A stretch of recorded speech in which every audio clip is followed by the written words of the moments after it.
Welcome to Barry's Garden. Today I'm speaking to Clive Scott. Clive is well known to many, many South Africans. You'll recognize his face if you've ever watched The Villagers or been to any one of his shows. He's one of our most loved personalities in theatre. And Clive, how are you doing? Welcome to Barry's Garden. Well, I'm doing okay. I was just talking before we went on about gardens and how, I try to sit in my garden every morning and get a bit of sun and sometimes meditate. But my meditation is so terrible. I've been meditating since the early 70s. And I seem to do the same thing over and over again, but I don't get any sort of light-shattering messages or anything like that. I think I'm very, very deaf or something. I just I don't go far enough within, obviously. I sound as if I'm going up my own fundamental orifice, but you know what I'm talking about, don't you? But Clive, I don't know that meditation is meant to take us. Can you boost your sound at all? A little bit louder? I can't boost my sound. Was it on my side? I think so. But Clive, may I ask you, meditation though, without it, we are a little bit more tense, a little bit more fractious maybe. So maybe sometimes the calming effect of meditation is something that we get so used to, we start to take for granted. We do. Look, as I say, I'm a member of a thing called the Arcane School, which follows the teachings of Alice Bailey. And we have a headquarters in London, Geneva, and New York. And when I joined them, they give you a set meditation to do sort of every day. And then you write a form on whatever you've got, or they don't say it's right or wrong, they just say keep doing it, or interesting, or what the hell were you thinking about when you did that? Not really as bad as that. But the whole thing is, certainly with the school, is to learn to be in some way or not. Every time you look at Shakespeare and you see to be or not to be, no, that to be or not to be, that is consumption. To be or not to be, that is the question. Either we have to ask ourselves every day, am I being who I am? Am I manifesting? Because every decision you make, you can say, well, that wasn't very good, or why did I do that, or why did I do that, or why did I react this way? And it always comes back to growing within or finding out about yourself why you do certain things. Is it from defense? Is it because you have an impact against somebody else? Is it because you want to appear superior? I don't know. There's so many different things. But the interesting thing is to go within, to just be the observer. Observe yourself in every situation, in every position you are all day long, and you learn like that. I suppose in some ways, perhaps that's the meditation. Yeah, I like that. I like that a lot. And tell me, how long have you been on your spiritual? You're getting softer and softer, but you're not getting any smaller. No, but you know what? I think that actually what I was doing was I was getting caught up in a meditative space from your work. So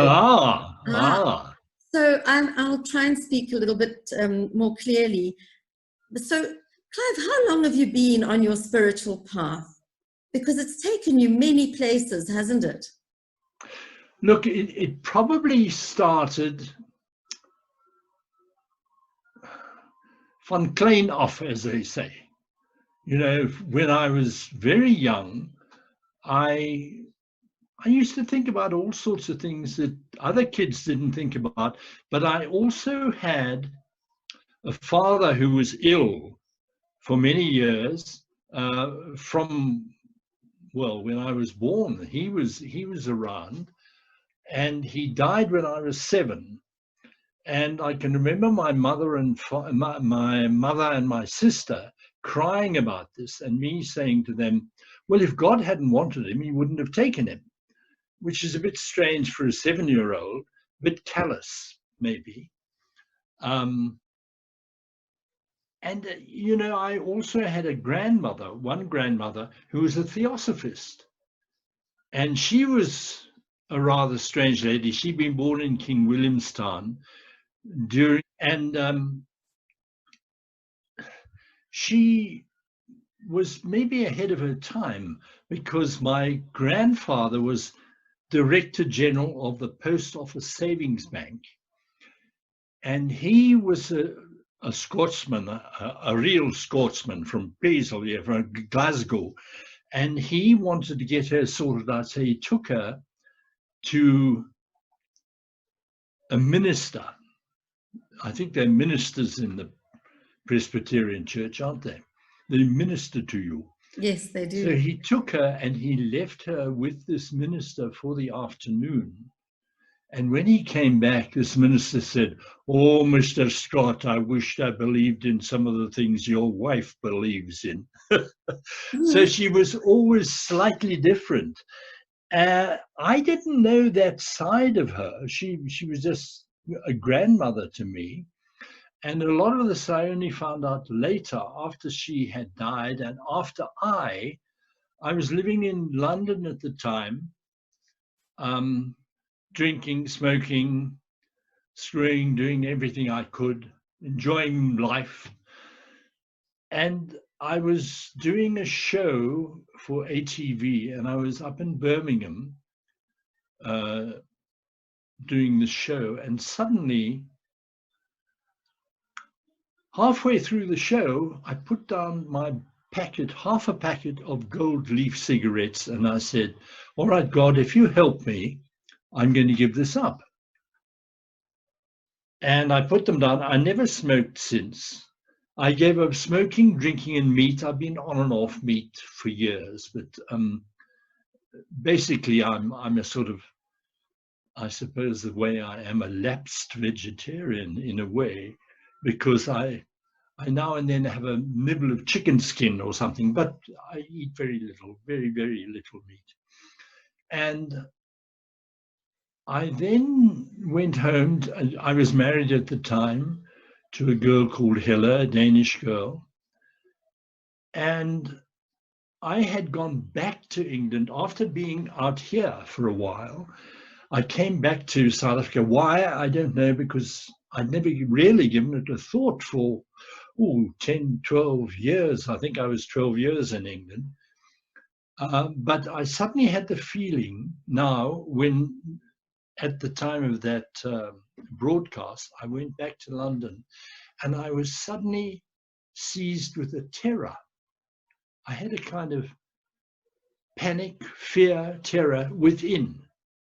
And it wasn't something that I couldn't relate it. You know, I looked the same, I seemed the same, except I was kind of hyper. I went to the doctor over the road and I said, hello, doc. He said, you're very depressed. But my wife didn't understand it. I didn't understand it. But, you know, she said, go and be exercised, or go and see a psychiatrist, or go and see a doctor, or go and see anybody and get yourself straight. And the interesting thing was, at that time, I'd heard about automatic writing, and I'd never really done anything about it. But I thought, I want to find out what's wrong. So I sat down with a pencil and this big sheet of paper. Excuse me.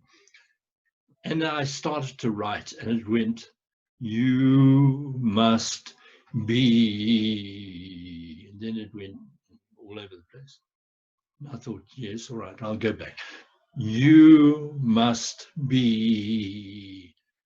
And it never went any further. And in retrospect, it was amazing. It was to be or not to be. You must be. Absolutely. To be or not to be. That is the question.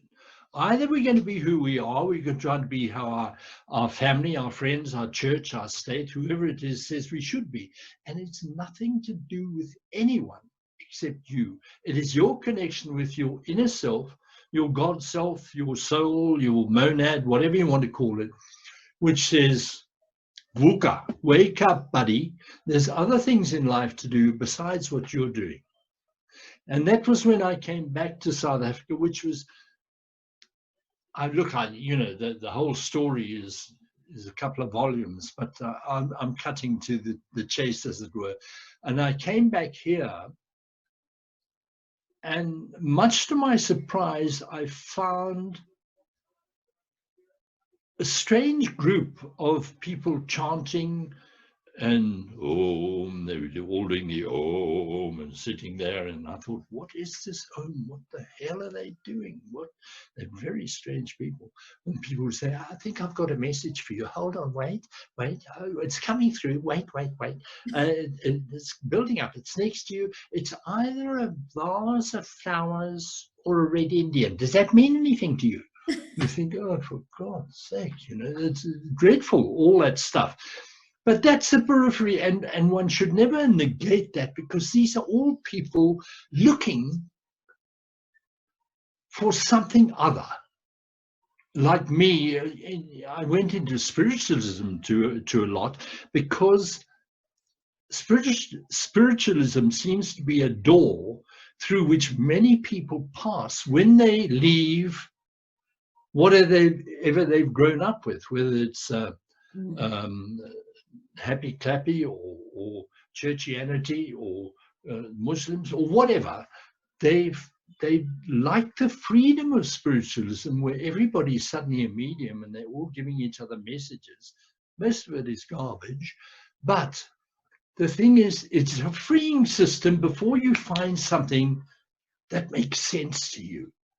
You know what I mean? And in that process, I can remember when I was having that breakdown, I went back and thought about my grandmother's books. She was Blavatsky, and it was The Secret Doctrine. Now, I didn't have any of those books, but I was still in London at the time, and I joined a thing called the College of Psychic Science, which had a library.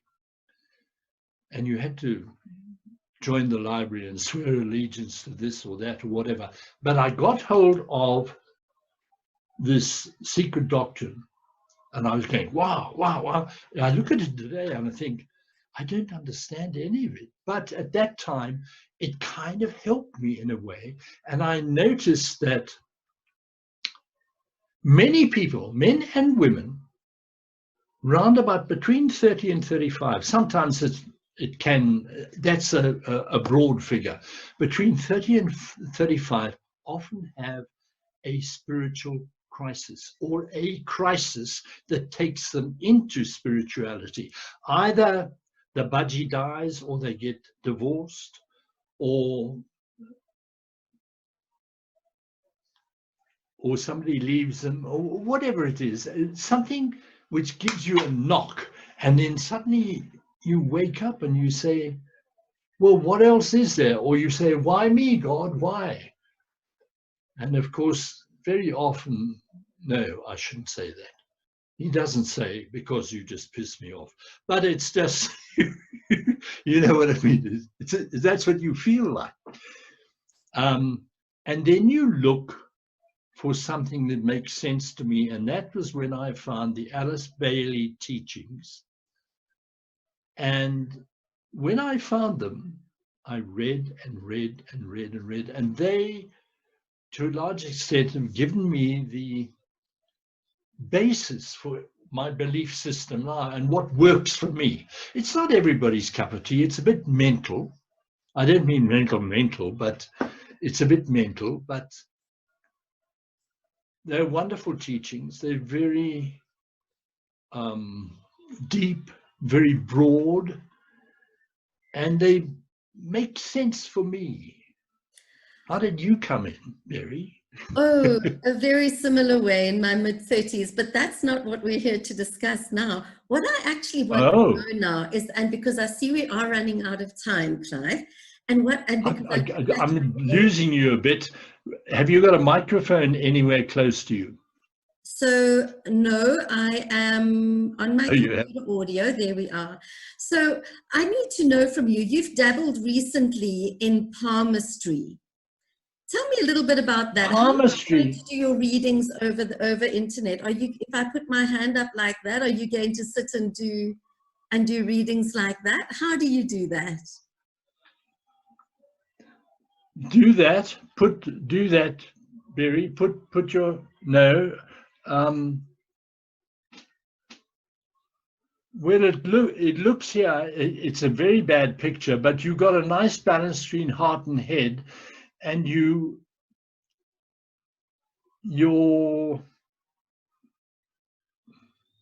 heart line tends to be quite structured. It's almost like if you have a relationship, you say, look, it has to be on these terms. It must be like this and this and this. And and if you step out of line, you're going to get it. And there's a generosity there. There's been a change not all that long ago in your thinking. You're trying to free yourself. You're trying to be more in control of your life. There's a side of you too which can be very bolshy, which can be, you can get very angry and you want to sometimes knock people off or something. But it's just take the hand back a bit. Yeah, Would it's it be better difficult for for me you to if I see put it this. like this? Is that better for you? Bring it down a little bit. Down. Yeah, look, you're your own person. You're very independent in thought, independent in action. Your career and your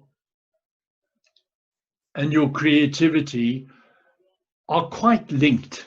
There's a creativity there, but it has to be along certain lines. Your creativity has to be ordered in a way.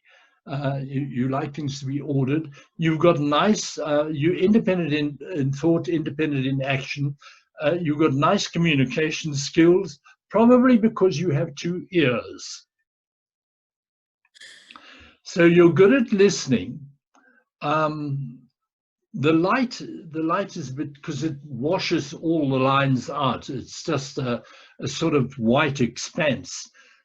Turn it sideways slightly. Turn your hand slightly sideways. Back again the other way. Opposite way. No, it's a very difficult berry to. It's very, very difficult. It looks like your lifeline is very joined to your headline. So in many ways, you would be quite conservative and tied to family. Your career line, move it up a bit, move your hand up a bit. I'm trying to get you the better light. Your career line was very strong up to sort of late 20s, and then it died away by 30. And I can't see where the lines go from there, but it looks like you may have taken, there may have been some sort of crisis around about 30s, early 30s, and you went in a different direction. But it's very difficult for me to see without being able to hold your hand. Oh, that's so sweet. But Clive, that's really amazing, because the light is terrible, but you've been able to, you were incredibly accurate, and I'm fascinated. So really what we've learned today is that you are able to give people something that is very valuable, even in palmistry, even though you would do it remotely. I'm quite fascinated by that. How does that feel to you? Well, it started by holding girls' hands, and as many girls as possible. And then I would think, I can't just hold a hand. It's getting very sweaty. I'd better tell them something. And then I would talk a lot of rubbish, and sometimes they would say, how did you know that? Oh, this and that. But it's interesting. I was looking at Cairo's book on palmistry the other day, because he, in a way, was the one who I followed more than any other. And I find I now find that some of the lines I'm reading in the opposite direction to the way he read them. Oh, But in a way, they kind of work for me. so it's really about developing your Because when I started reading certainly at these little markets and things, I was terrified because I thought, what does that line mean? What is this? What is that? And eventually, if you relax and allow things to happen, you very often find that a certain mount, say the Mount of Luna, where you're down at the bottom of the hand here, is your creative mount. It's not to say the only creative mount, but down here is a creative mount, the Mount of Luna. And very often, if you have a career starting from there, you're very imaginative and you have a creativity about you. You're a bit unorthodox. I see you looking at your hand there. I haven't got a line coming from there. But I have. It doesn't matter. You create your own hand, you see. You create your own lines. And they can change like that. They can change overnight. So nothing is permanent. Nothing lasts forever, not even a lockdown. So we've got plenty to do at the moment, plenty to do. Yes, I could, funnily enough, I have a son who lives in Vienna, and very often he will say, Dad, what do you think of this hand? And he sends me his cell phone picture of some girl's hand or the corners and things. And I say, so and so and so and so and so and so. But I realize that a lot of touch is involved. And I obviously pick up things through tactile communication as well as just looking at these things and allowing myself not to know. So that in not knowing, one very often knows. As somebody said to me, it takes such a long time to realize you know nothing. Oh, Clive, that's such a perfect place to leave our conversation. Our time is up, but thank you so much. And I did not expect you to be able to read my hand at all over the internet. And I'm in Cape Town, you're in Johannesburg, and you did it. I'm super impressed. So I'm going to put your email address on this video for people to contact. You're going to put my email address on, are you? Yeah, is that okay? Do you want people to contact you? Absolutely. Anything to make a bit of money now. Gosh, it's dreadful having to sit here and think, we got this and we got that.